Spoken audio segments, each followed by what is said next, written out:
Bismillahirrahmanirrahim. Assalamualaikum warahmatullahi wabarakatuh. Alhamdulillah rabbil assalatu wassalamu ala asyrofil anbiya'i wal mursalin wa ala alihi wa sahbihi ajma'in, amma ba'du. Yang terhormat Ibu Wakil Kepala Bidang Kurikulum SMA Negeri 1 Bukit Batu, yang terhormat Ibu Yulia Erma, SPD, yang terhormat Bapak Ibu Majelis Guru SMA Negeri 1 Bukit Batu.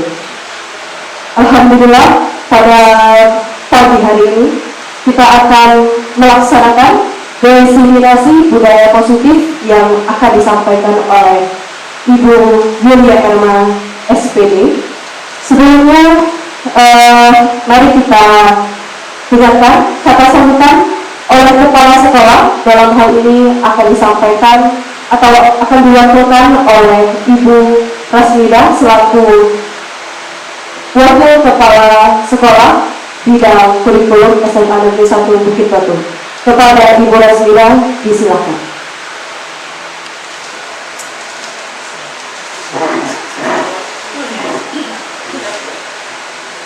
Bismillahirrahmanirrahim. Assalamualaikum warahmatullahi wabarakatuh. Waalaikumsalam warahmatullahi wabarakatuh. Bapak Ibu, marilah kita bersama-sama bersyukur pada Allah Subhanahu wa Ta'ala atas limpahan rahmat taufik hidayahnya kepada kita semua, sehingga sampai hari ini kita masih diberikan nasihat, nikmat iman, dan dapat mengikuti kegiatan yang diajak oleh Ibu Yulia Erma sebagai calon guru penggerak angkatan ke-9.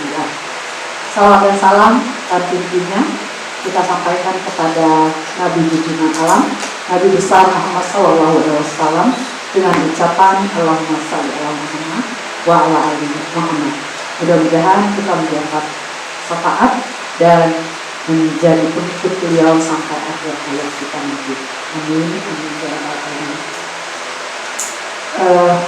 Bapak Ibu yang kami hormati, khususnya pada Ibu Yulia Erma sebagai calon guru penggerak angkatan ke-9 yang kami hormati, pada kesempatan ini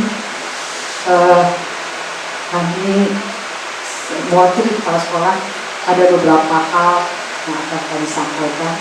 Pertama, penyampaian maaf dari Bapak Kepala Sekolah karena tidak bisa hadir bersama kita pada kesempatan ini karena beliau ada kegiatan yang tidak bisa ditinggalkan. Terus yang kedua, kita tahu rasanya Bu Yulia Erma adalah calon guru penggerak angkatan ke-9 yang pada saat ini sedang giat-giatnya melakukan aksi nyata untuk tugas-tugas yang diberikan kepada beliau. Kita di sini memberikan dukungan supaya beliau bisa sukses dalam menjalankan tugas-tugas yang diberikan, dan yang Bapak Ibu yang lain juga bisa mengikuti jejak beliau yang kedepannya nantinya. Kita tahu tahun kemarin ada guru penggerak kita di SMA 1 Bukit Batu, yaitu Ibu Sri Mahastari. Alhamdulillah sudah lulus, dan sekarang tahun ini itu Bu Yulia Erma yang sedang melaksanakan tugas-tugas sebagai guru penggerak. Terus ada lagi calon lain yang sedang mengikuti tes. Kalau Bu Erma melaksanakan tugas-tugas lagi, nah sementara ada yang calon yang ikut akan mengikuti tes. Ada di sekolah kita ini ada 1 orang, yaitu Ibu Diana Rita. Kita doakan semoga Ibu Diana Rita lulus untuk guru penggerak tahap berikutnya, angkatan ke-10 kalau nggak salah ya. Nah, terus ini buka lagi angkatan ke-11 Bapak Ibu. Nah, bagi yang berminat silakan mendaftar. Mudah-mudahan di sekolah kita ini banyak guru penggerak. Nah, semakin banyak guru penggerak ada tergerak, bergerak dan menggerakkan, begitu kan?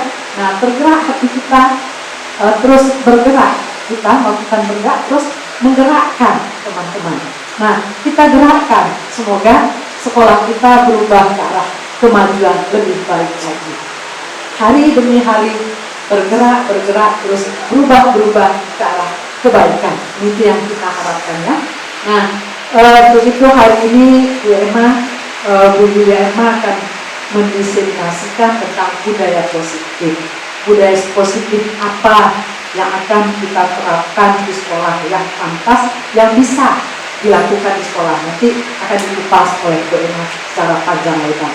Nah, kalau kita lihat secara singkat, budaya positif ini merupakan suatu wujud dari nilai-nilai karakter, ya, nilai-nilai dan karakter yang universal sifatnya, yang ke arah positif.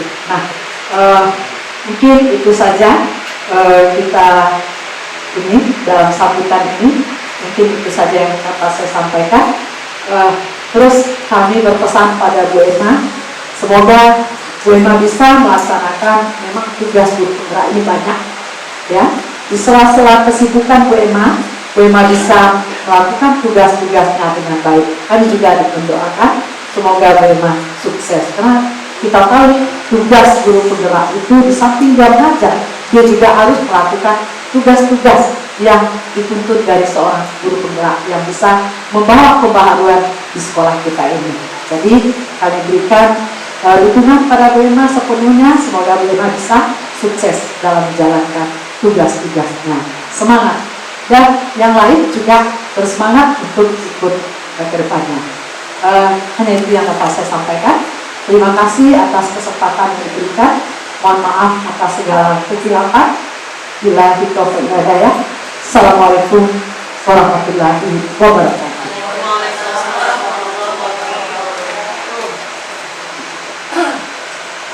Terima kasih kepada Ibu Rasulidara atas sambutannya. Baiklah Bapak Ibu, kita masuki ke acara inti kita, yaitu pemaparan materi terkait dengan budaya positif yang akan disampaikan oleh Ibu Yulia Erma SPD. Kepada Ibu disilakan.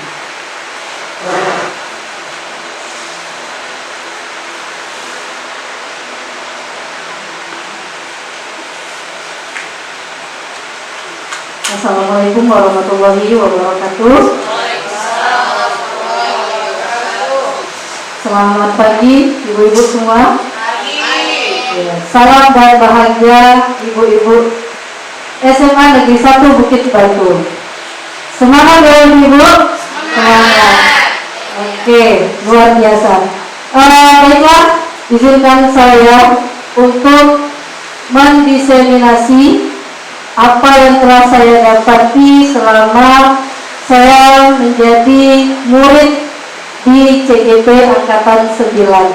Alhamdulillah 2 bulan terlewati dengan tersiok-siok, dan ini saya sekarang sedang berada di modul 2.1 dan budaya positif ini berada di modul 1.4. Mudah-mudahan teman-teman hebat semua ini bisa mengikuti, paling tidak ikut dulu seperti esainya dulu, isi esai, manakala nanti esainya lulus bisa ke wawancara, dari wawancara baru ke simulasi dulu, baru ke wawancara, dan setelah itu baru pelatihan. Mudah-mudahan ini ada 3 hari lagi ya teman-teman, mudah-mudahan tergerak untuk mengikuti ini. Lanjut ya. Baiklah, tujuan dari aksi nyata, ini aksi nyata pada modul 1.4 adalah menciptakan murid yang merdeka dan memiliki disiplin diri yang kuat. Kemudian menumbuhkan budaya positif di sekolah dengan meyakini nilai-nilai kebajikan atau universal. Ini tujuan dari budaya positifnya. Berikut ada pertanyaan pemantik. Ibu-ibu boleh dijawab ya. Nomor 1, pemberian hukuman dapat mendisiplinkan murid, betul atau salah? Betul. Yang kedua, ini kita simpan dulu. Pemberian hadiah dapat meningkatkan motivasi dan prestasi murid. Betul. Guru harus mempunyai solusi untuk menyelesaikan masalah. Betul. Guru berperan sebagai teman bagi siswa. Betul. Oke, kita simpan dulu. Betul atau salahnya setelah ini. Lanjut ke konsep inti budaya positif. Nah, dari yang saya pelajari dari modul 1.1 sampai modul 1.4, inilah materi terbanyaknya. Mulai dari perubahan paradigma, disiplin positif, nilai kebajikan, motivasi perilaku manusia, posisi kontrol guru, kebutuhan dasar manusia, keyakinan kelas, dan segitiga restitusi. Nah, dari kedelapan materi ini, mungkin ibu-ibu sudah tahu semuanya. Betul? Sudah tahu perubahan paradigma belajar, disiplin positif itu apa, nilai kebajikan itu apa, motivasi. Mungkin di sini segitiga restitusi yang masih belum familiar, termasuk saya. Saya setelah belajar ini baru tahu apa itu restitusi. Saya minta ibu-ibu untuk melakukan kegiatan dengan tangan. Anggap di dalam kepalan tangan ibu-ibu ini semua ada sesuatu yang berharga. Sesuatu yang berharga. Kemudian teman yang di sebelahnya meminta kalau yang memegangnya yang kepala tangan tadi untuk membuka dengan cara boleh secara paksa, boleh merayu, boleh suap. Yang penting tujuan yang di sebelahnya itu tercapai. Bisa ibu-ibu, misalkan nih Bu Vivi dengan Bu Wirda yang kepala tangannya yang merasa ini paling berharga ini di tangan siapa misalkan di tangan Bu Wirda. Bu Vivi meminta Bu Wirda untuk membuka kepala tangannya. Apakah nanti Bu Wirda akan mau atau tidak? Oke, yuk ibu-ibu. Apakah ada yang mau kepala tangannya ini dibuka oleh teman di sampingnya?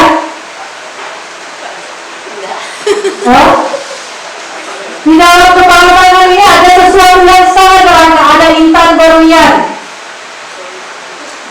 Ada intan berlian. Apakah mau teman-teman ini membukanya? Tidak mau. Nih, apakah Anda akan menutup kepala tangan Anda di bagi yang menutup kepala tangan tadi? Apakah tetap menutup kepala tangannya? Iya. Dalam kegiatan ini siapa yang memegang kendali atau kontrol untuk membuka atau menutup kepala tangan ini? Yang mengepalkan Kita sendiri. Berarti kontrol itu dari diri sendiri, bukan dari orang lain. Iya. Nah, di sini ada perubahan paradigma teori kontrol oleh Dr. William Glasser tentang makna kontrol. Di sini ada kata-kata ilusi. Apa arti dari ilusi itu ibu-ibu? Hayal. Hayalan. Iya. Ada lagi? Kita menganggap kita ini sebagai guru mengontrol murid. Kita bisa mengontrol murid. Betul atau tidak ibu-ibu? Apakah kita pernah berpikir kalau kita bisa mengontrol murid? Ibaratnya begini, anak datang terlambat, kemudian kita suruh anak untuk misalkan nih baca Al-Quran, juz pendek, surah pendek. Apakah ibu-ibu merasa setelah anak ini membaca Al-Quran, kegiatan terlambat ini akan diulang lagi atau tidak? Bisa terulang. Tapi kita berharap tidak akan terulang. Betul ya? Iya, tapi kita tidak bisa mengontrolnya tadi. Tapi kita berupaya supaya kesalahannya itu tidak terulang kembali. Kemudian ilusi bahwa semua penguatan positif, efektif, dan bermanfaat. Nah, pada penguatan positif, efektif, dan bermanfaat ini kita ibaratnya kita memujuk anak agar udahlah nak, jangan kita berbuat seperti itu. Penguatan positif. Nanti kalau terlambat terus poinnya banyak, kasihan nanti orang tua datang ke sekolah karena poinnya udah lebih dari 300 gara-gara terlambat. Kemudian ilusi bahwa kritik dan membuat orang merasa bersalah dapat menguatkan karakter. Di sini, misalkan nih kita merasa tulisan anak kita ini jelek, misal, terus kita yang kritik, betul tulisannya Lina. Padahal tujuan kita itu supaya anak mau memperbaiki tulisannya biar bisa dibaca. Tetapi terkadang kritikan kita ini membuat anak merasa down, merasa tidak dihargai oleh gurunya. Berikutnya adalah ilusi bahwa orang dewasa memiliki hak untuk memaksa. Karena kita lebih tua daripada mereka, kita merasa kita yang lebih hebat, kita lebih berkuasa. Jadi apapun yang kita lakukan, harus anak itu lakukan, apa yang kita minta anak harus lakukan, karena kita tadi mempunyai kuasa tadi. Jadi pikiran-pikiran kita yang dulu ini namanya paradigma stimulus respon.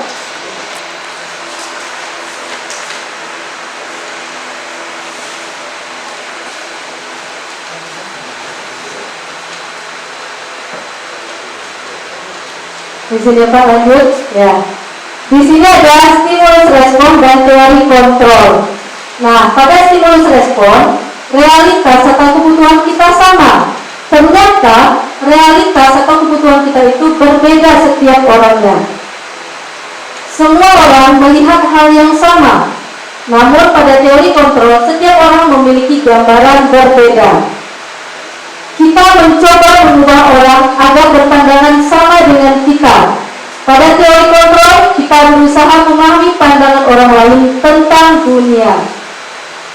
Perilaku buruk dilihat sebagai suatu kesalahan.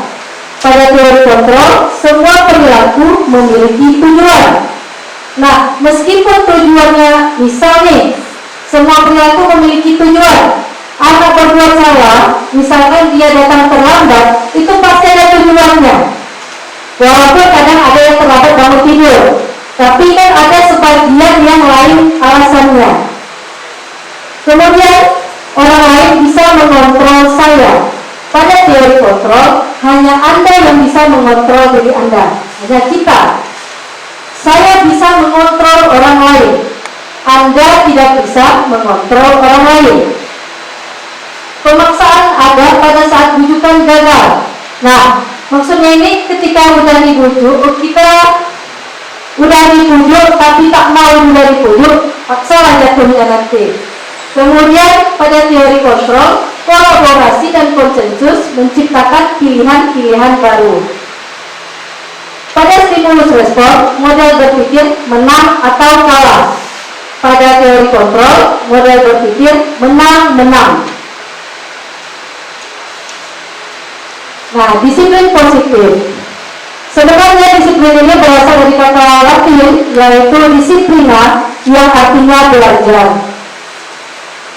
Disiplin mengacu pada disiplin diri yang memiliki tanggung jawab terhadap apa yang dilakukan berdasarkan nilai-nilai yang diyakini.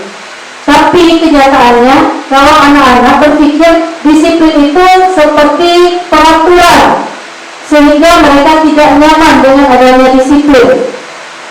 Sedangkan dalam arti kata disiplin itu artinya belajar.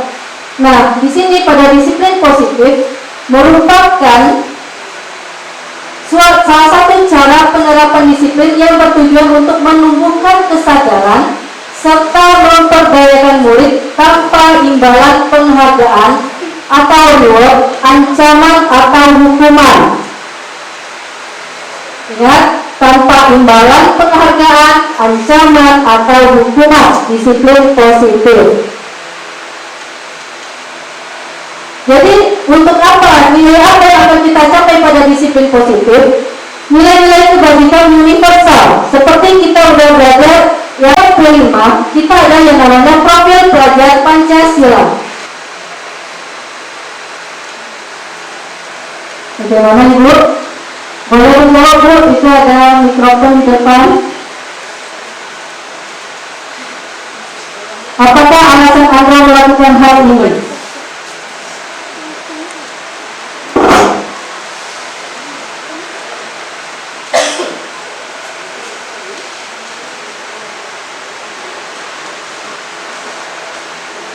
Ini sama dengan tempat kita, kalau tempat kita bekalnya hilang. Iya, bekalnya hilang. Ada ibu-ibu yang mau jawab? Iya. Izin ya Bu. Iya Bu. Assalamualaikum warahmatullahi wabarakatuh. Terima kasih atas kesempatannya Bu Yuni Emma. Di sini kasusnya adalah Andro memaksa meminta bekal siang temannya secara paksa, begitu Bu ya? Iya. Kemudian saya berada di posisi Ibu Asmara. Jika ini terjadi, maka saya sebagai Ibu Asmara mungkin akan mencoba memanggil Andro dulu,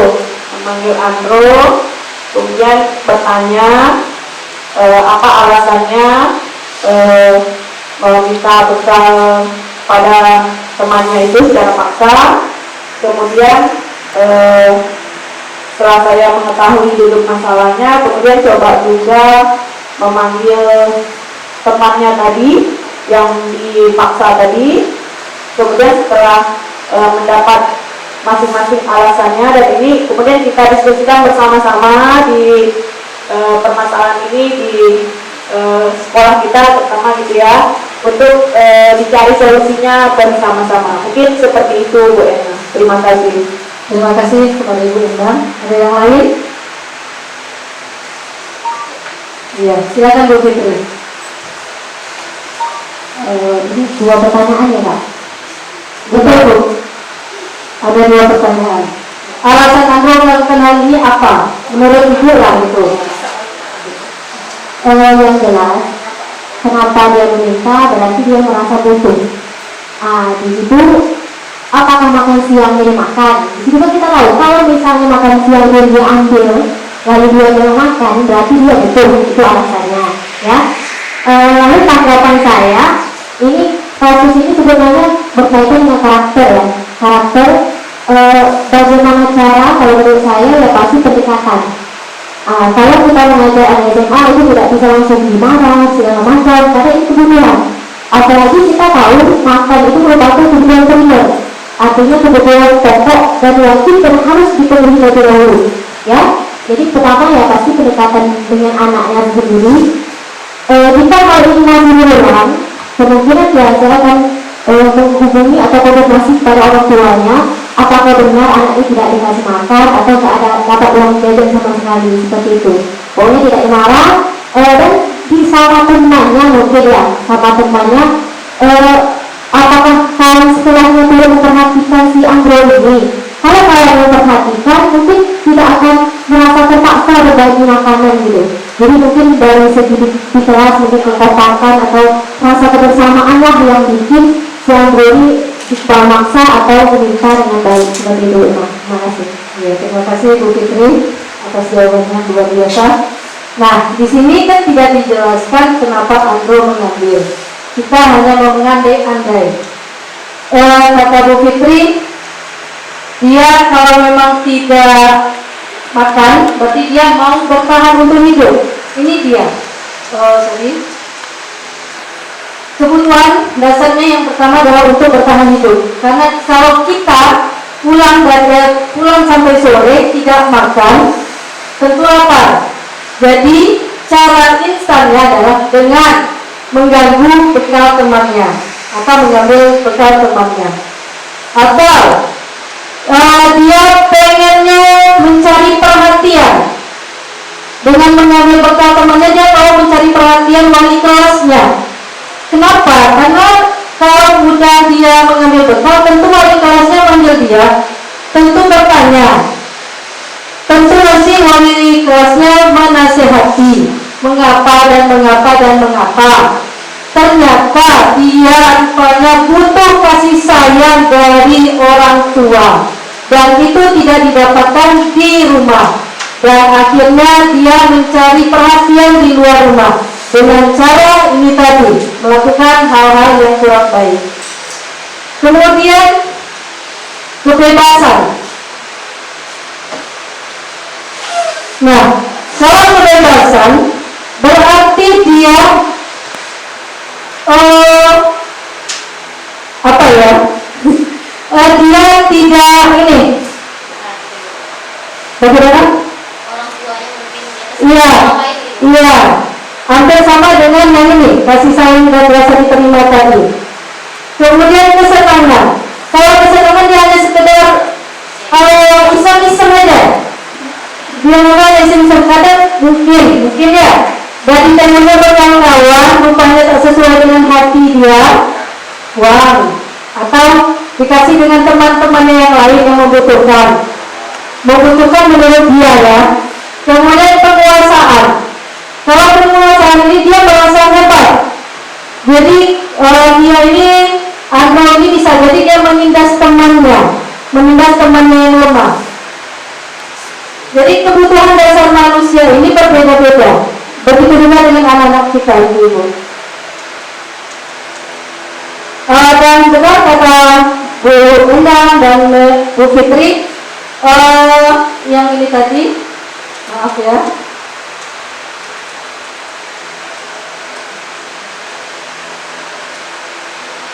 Bagaimana tanggapan Anda jika Anda berada di posisi Ibu Asmara? Nah, tanggapannya tadi tentu kita awalnya memanggil. Kemudian kita harus tahu dulu apa alasannya melakukan hal yang ini, meminta bekal makan siangnya secara paksa. Setelah itu baru mencari solusi bagaimana supaya kejadian ini tidak terulang kembali. Kemudian ada namanya motivasi perilaku manusia. Apa arti dari motivasi itu dulu, Bapak? Dorongan, dukungan. Nah, di sini motivasi kita ada untuk menghindari ketidaknyamanan lingkungan. Artinya cari aman aja. Selalu berada di zona nyaman. Kalau ada peraturan ya patuhi. Kalau tidak ada ya untuk aja gitu. Kemudian mendapatkan penghargaan dari orang lain. Jadi motivasi kita ini untuk mendapatkan penghargaan, untuk mendapatkan pujian. Kemudian ada lagi menghargai diri sendiri dari nilai yang mereka percayai. Nah, dua yang ini namanya motivasi ekstrinsik karena berasal dari luar. Kalau menghargai diri sendiri berarti motivasinya itu memang dari dirinya sendiri. Oke, ini saya minta juga lagi nih.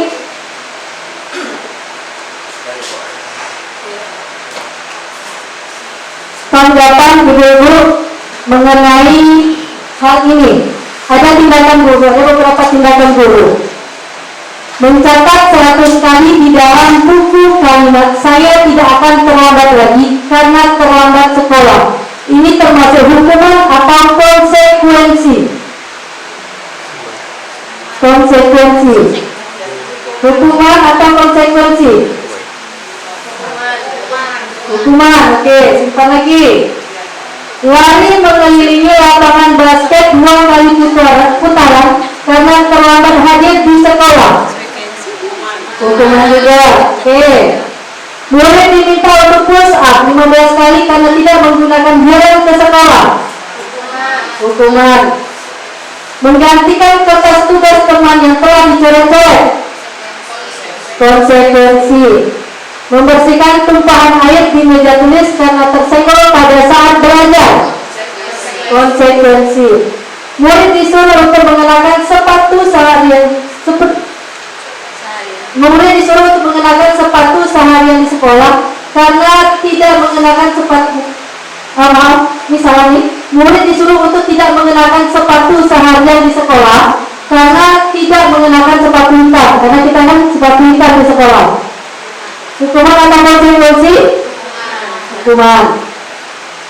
Lari mengelilingi lapangan basket sebanyak 2 kali putaran karena terlambat 10 menit pada pelajaran PJOK. Hukuman atau konsekuensi? Konsekuensi hukuman? Bu Endang konsekuensi, Bu Vivi hukuman. Kenapa Bu Vivi hukuman? Karena dia disuruh lari. Kalau Bu Endang konsekuensi? Karena lari termasuk PJOK, masih ada hubungannya. Iya, benar sekali. Karena lari masih ada hubungannya dengan PJOK. Jadi tidak nampak betul lah. Ya. Karena dia kan pakai baju olahraga nih. Bisa jadi kan memang olahraga. Ya. Lanjut. Berarti benar ya, hukuman, konsekuensi, hukuman, konsekuensi. Nah, apa itu hukuman? Hukuman adalah suatu bentuk pengendalian perilaku seseorang yang bersifat memaksa dan menyakitkan dengan menciptakan identitas gagal. Sedangkan penghargaan adalah bentuk pengendalian perilaku seseorang dengan suatu benda atau peristiwa yang diinginkan, yang dibuat dengan persyaratan jika Anda melakukan hal ini, maka Anda akan mendapatkan penghargaan yang diinginkan. Sedangkan restitusi adalah suatu proses dialog yang dijalankan guru agar dapat menghasilkan murid mandiri dan bertanggung jawab. Itu restitusi. Bagaimana Ibu-ibu? Masih semangat? Masih. Berapa mata ayat? 2. Berapa mata kucing? 2. Berapa mata kambing? 2. Berapa mata kita? 2. Berapa mata kita? Banyaknya berapa? Iya. Iya, biar tangan tuh. Ada berapa mata kita? 26 atau 28? Ayo. Kita hitung-hitung. Iya kan, Bu? 26. Iya. Beda ya, mata saya dengan mata kita? Iya, mata kita. Lanjut, konsep disiplin dengan identitas gagal. Nah, ini ada hukuman, konsekuensi, restitusi. Hukuman tidak terencana atau tiba-tiba, betul? Betul. Konsekuensi terencana dan disepakati sesuai peraturan. Restitusi, murid bertanggung jawab atas perilakunya. Kemudian untuk hukuman, murid tidak tahu apa yang akan terjadi atau tidak diinginkan. Konsekuensinya, murid tetap dibuat tidak nyaman, walaupun tahu tapi masih tidak nyaman. Kalau restitusi, fokus pada pemecahan masalah jangka panjang. Di sini hukuman bersifat satu arah. Kemudian berupa hukuman fisik atau psikis. Kalau konsekuensi, sikap guru selalu memonitor murid. Restitusi, ini ada murid menghormati dirinya dan orang lain. Teori kontrol berarti dirinya yang memegang kontrol. Kemudian murid bersemangat memperbaiki kesalahan. Nah, ini posisi kita, posisi kontrol kita sebagai guru. Ada 5. Dan ini saya juga baru tahu Ibu-ibu. Dan saya merefleksikan diri saya berada di posisi yang mana? Ada posisi penghukum, pembuat rasa bersalah, pemantau, teman, atau manajer. Sebelum kita buka, ibu-ibu semua merasa di posisi yang mana? Dominannya. Kalau saya jujur, penghukum ada, pemantau ada, semuanya ada. Manajer ada, tergantung situasi. Tetapi dominannya, saya minta dominannya kemana? Kalau Ibu Ros pemantau, kalau Ibu Peti hukum, iya. Nah, contohnya ada tadi 5 posisi kontrol guru. Kasusnya adalah siswa tidak memakai atribut lengkap saat upacara. Itu kita ya. Kita merefleksikan terhadap diri kita seperti apa kemarin-kemarin sebelum belajar yang ini. Hormat bendera selama 1 jam. Itu namanya teori posisi kontrol guru penghukum. Nah, yang ini berapa kali ucapkan nih? Masih juga mengecewakan ibu. Membuat rasa bersalah. Iya. Yang teman, ayo anak, ikuti aturan sekolah. Tolong bantu ibu atau bapak sekali aja. Kalau tidak, malu ibu di depan itu tuh nampak anak ibu hormat bendera, itu anak siapa di kelasnya. Kemudian sebagai pemantau, nih, kamu sudah melanggar peraturan sekolah, kamu tahu kan konsekuensinya? Nah, setelah upacara kamu beri atributnya ke koperasi atau ke UMA. Iya, dan jangan diulangi lagi. Iya, pemantau. Lanjut project manager. Nih, apakah kamu tahu kesalahanmu? Kira-kira bagaimana kamu memperbaiki kesalahan yang telah kamu buat? Itu manajer. Ya. Nah, menurut ibu-ibu dari 5 posisi kontrol tadi, yang mana yang terbaik posisi kontrolnya? Tergantung situasi dan kondisinya. Contohnya Bu, misalnya situasi hukum, situasi harus mengatakan sebagai manajer itu pada manajer tidak tergantung situasi. oke. Dan menurut Dr. William tadi, posisi kontrol yang terbaik adalah posisi manajer. Nah, mari kita menjawab lagi ibu ya. Masih semangat ibu-ibu? Masih. Berapa mata kita? 26. Pilnya adalah mata yang kita buat. Mata kita boleh. Iya. Jika jawaban itu 2, berapakah? Dan jika jawaban itu 2, 81 itu 2, berapakah 89? 3, iya. Masih konsentrasi. Ya, Mas? Betul 89 itu 3? Betul.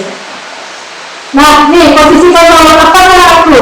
Saya kecewa sekali dengan kamu. Tadi ada 5 posisi kontrolnya ibu-ibu. Termasuk yang manakah ini? Membuat rasa bersalah, betul. Kamu ini tidak pernah benar melakukannya. Pemantau. Apa rencana untuk menyelesaikan masalah ini?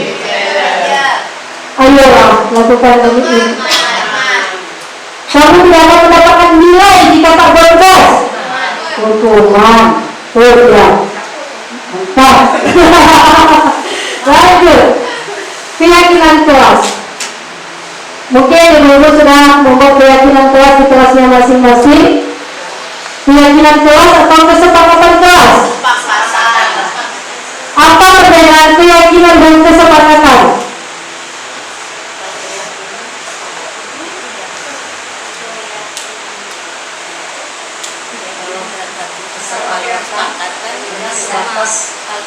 Sepakat kita dia meyakini dan melakukan.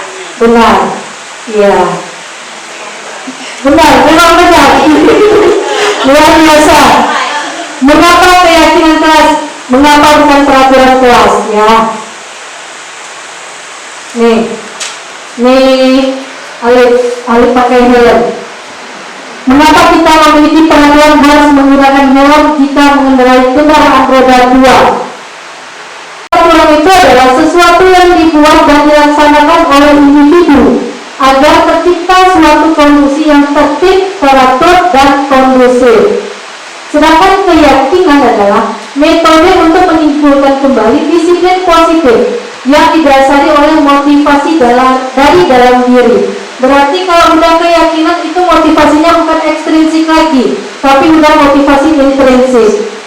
Ya, Bu Vivi. Pembentukan keyakinan kelas.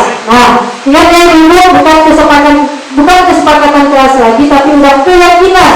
Karena kalau udah yakin, anak-anak ketika melangkah dia merasa berdosa betul. Beberapa hal yang harus dipertimbangkan ketika membuat keyakinan kelas atau sekolah. Jadi kita harus perhitungkan juga di kelas kita itu seperti apa. Kemudian merupakan pernyataan universal yang berlaku bagi semua orang. Bukan berarti ini tidak pandang suku, ras, dan agama. Semuanya harus disajikan dalam bentuk pernyataan positif. Misalkan begini, biasanya kita bilang dilarang membuang sampah sembarangan. Jadi pada keyakinan kelas tidak ada lagi kata-kata negatif, dilarang. Tidak ada kata-kata tidak boleh mencontek. Jadi harus dengan bahasa yang berbeda. Misalkan tidak boleh membuang sampah sembarangan. Bahasanya Membuang sampah pada tempatnya. buang sampah pada tempatnya. Terima kasih telah membuang sampah pada Iya, benar sekali. Dan benar lagi kan begitu? Iya, luar biasa. Karena yang kita sajikan itu bukan negatifnya, bukan kalimat negatifnya. Merupakan suatu keyakinan yang dapat diterapkan sesuai dengan kondisi kelas atau sekolah. Nah, sama dengan yang tadi. Dan kita harus pertimbangkan dulu kelas kita bagaimana, terus baru bisa kita terapkan nantinya. Yang kita pertimbangkan tadi bisa nggak diterapkan di kelas atau di sekolah. Dalam pembuatannya kita harus ada musyawarah agar mencapai mufakat. Jadi bukan satu arah lagi. Kalau satu arah namanya nanti hukuman. Kalau yang ini kan kita sama-sama mau meyakini, guru dan murid meyakini apa yang telah kita buat. Nih, keyakinan kelas, hadir tepat waktu, atau kalau dulu jangan terlambat. Betul kan ya? Jangan terlambat datang ke sekolah. Bahasa yang untuk keyakinan kelasnya adalah hadir tepat waktu. Berpakaian rapi dan sesuai setiap hari. Jangan kalau misalkan ini, jangan jangan dikeluarkan. Bahasanya berpakaian rapi. Kemudian berdoa sebelum dan sesudah belajar. Belajar dengan sungguh-sungguh. Misalkan belajar dengan sungguh-sungguh ini, ketika belajar tidak ada yang namanya main-main, colek sana, colek sini. Kemudian jujur dan mandiri, artinya tidak boleh mencontek. Saya itu juga nih Bu. Ketika bahasa saya masih tak boleh mencontek buku, tak boleh melok kiri kanan. Kita ganti dengan bahasa jujur dan mandiri. Menjaga kebersihan kelas dan sekolah, saling menghormati, menyayangi, dan bekerja sama. Ini bisa jadi untuk bullying, ya. Kita saling merangkul. Kemudian mengikuti dan mengerjakan tugas tepat waktu. Berarti tidak boleh membuat PR di kelas. Nah, segitiga restitusi. Tadi restitusi aja, yang ini segitiganya. Tadi restitusi itu adalah dialog antara murid dengan guru. Di sini ada beberapa tahapan untuk segitiga restitusi dalam menyelesaikan masalah. Ya, Ibu Beka, Ibu-ibu, kalau salah saya tolong perbaiki ya. Di sini adalah yang pertama menstabilkan identitas anak dulu. Setelah itu validasi tindakan yang salah. Dan terakhir menanyakan keyakinan. Mungkin ibu-ibu juga sudah melakukannya ini, tapi kita tidak tahu nama yang kita lakukan itu apa. Apakah ibu-ibu sudah sampai menanyakan keyakinan kepada anak-anak yang bermasalah di kelas? Sudah, ada yang sudah. Nah, menstabilkan identitas. Di sini berdasarkan prinsip membuat kesalahan adalah bagian dari proses pembelajaran. Jadi anak tadi salah itu suatu proses. Kalimatnya, berbuat salah itu wajar, atau tak adalah manusia yang sempurna. Bapak atau ibu juga pernah melakukan apa yang telah kamu lakukan. Bapak atau ibu tidak mencari siapa yang salah.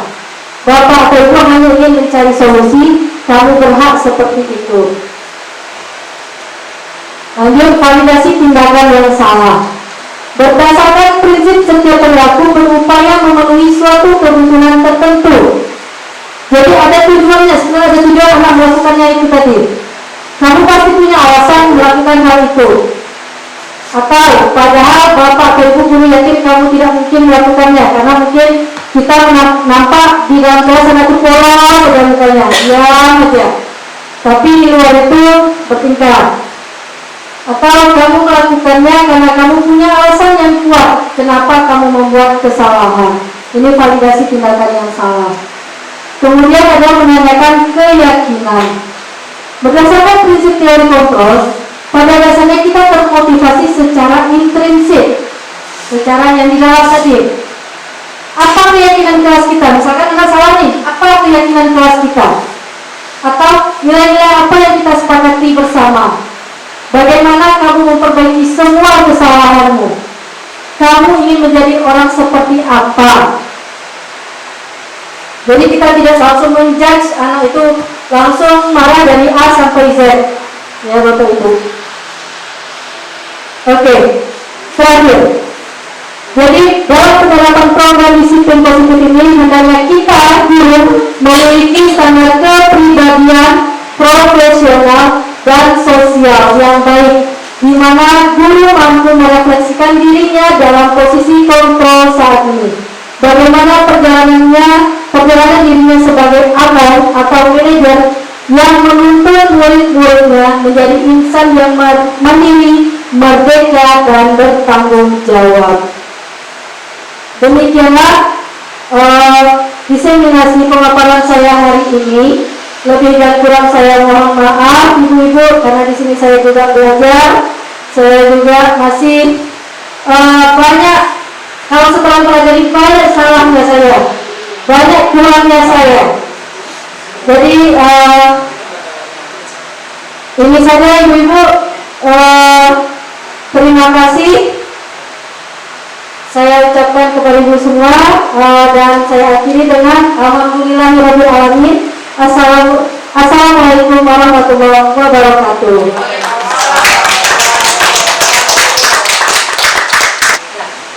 Baik, Bapak Ibu, sekiranya apakah ada saran dan kritik untuk materi disiplin budaya positif ini ataupun materi yang disampaikan oleh Ibu Yulia Erma? Kami persilakan. Ya, silakan Ibu Enda. Terima kasih Bu Maya. Assalamualaikum warahmatullahi wabarakatuh. Waalaikumsalam warahmatullahi wabarakatuh. Terima kasih atas kesempatan yang telah diberikan. Di sini saya akan memberikan apresiasi kepada Bu Yulia Erma atas pemaparan yang telah dilakukan oleh Bu Yulia Erma tadi tentang disiplin positif. Pemaparannya jelas ya, kemudian slide-nya juga menarik ya, kemudian ada ice cream-nya juga yang membuat kita tidak jenuh untuk mendengarkannya, dan yang terpenting adalah apa yang disampaikan ini memiliki ilmu atau pengetahuan yang mudah-mudahan bisa kita terapkan bersama di sekolah kita. Jadi terima kasih sekali lagi kepada Bu Yulia Erma yang telah memaparkan materi yang sangat bagus pada hari ini. Demikian, assalamualaikum warahmatullahi wabarakatuh. Waalaikumsalam warahmatullahi wabarakatuh. Baik Bapak Ibu, sekian yang dapat kami sampaikan. Mudah-mudahan kita semua guru-guru SMA Negeri 1 Bukit Batu ini bisa menerapkan positifnya budaya positif yang sudah dipaparkan oleh Ibu Yulia Erma dengan baik, dan mudah-mudahan kita tidak lagi tersesat dalam buku ya bahasanya ya, dalam menghukum atau memandang kepribadian siswa kita. Terima kasih sebelumnya Bu Irma, terima kasih Bapak Ibu telah hadir pada acara ini. Terima kasih, kami ucapkan Assalamualaikum warahmatullahi wabarakatuh.